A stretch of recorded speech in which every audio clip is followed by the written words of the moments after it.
ক্ষমতার লোভ, ক্ষমতার শাসন, আধিপত্যবাদ বিস্তার করতে চায় না।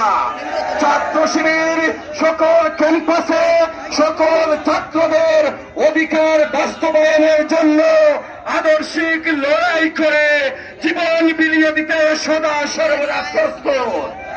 সংগ্রামী ছাত্র বন্ধুরা, আপনারা জানেন ইতিপূর্বে বিভিন্ন ছাত্র এবং দেশের স্বাধীনতা সার্বভৌমত্ব রক্ষা করার জন্য ছাত্র শিবিরের 234 জন ভাই জীবন দিয়েছে।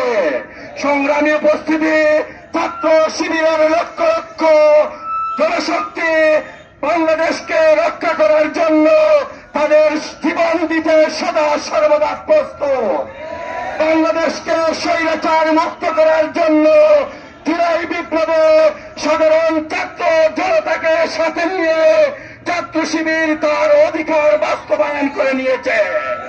বর্তমানে ফ্যাসিস্টদেরকে, আগামী দিনের সকল ফ্যাসিস্টদেরকে ওই জুলাই বিপ্লবের ফ্যাসিস্টদের কাছ থেকে শিক্ষা গ্রহণ করতে আমি উদাত্তভাবে আহ্বান জানাচ্ছি, যাতে বাংলাদেশে আগামী দিনে কোন ফ্যাসিজম কায়েমের স্বপ্ন যেন না দেখে। বাংলা পৃথিবীর ইতিহাসে যাদের ফ্যাসিস্টের পতন হয়েছে তারা কখনো ঘুরে দাঁড়াতে পারেনি।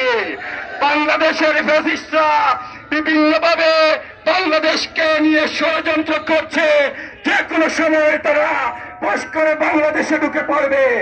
আমরা তাদেরকে বলে দিতে চাই, এই বাংলার স্বাধীনতা সার্বভৌমত্ব রক্ষার দায়িত্ব ইসলামী ছাত্র শিবির নিয়েছে। ইসলামী ছাত্র শিবিরের একজন জনশক্তি, একজন কর্মী বেঁচে থাকতে আর বাংলাদেশের ফ্যাসিজম কায়েম হবে না। আমি বর্তমান অন্তর্বর্তীকালীন সরকারকে বলে দিতে চাই, আমরা দীর্ঘ 6 মাস অপেক্ষা করেছি, কিন্তু এই জুলাই বিপ্লবে যারা সন্ত্রাসী কায়েম করেছিল, ছাত্র জনতাকে হত্যা করেছিল, শাহাদাত করেছিল, প্রাণহত্যা বরণ করিয়েছিল, তাদের কোন বিচার এখনো আমরা বাস্তবায়ন করতে দেখিনি। ছাত্র জনতা আবারও মাঠে নেমেছে।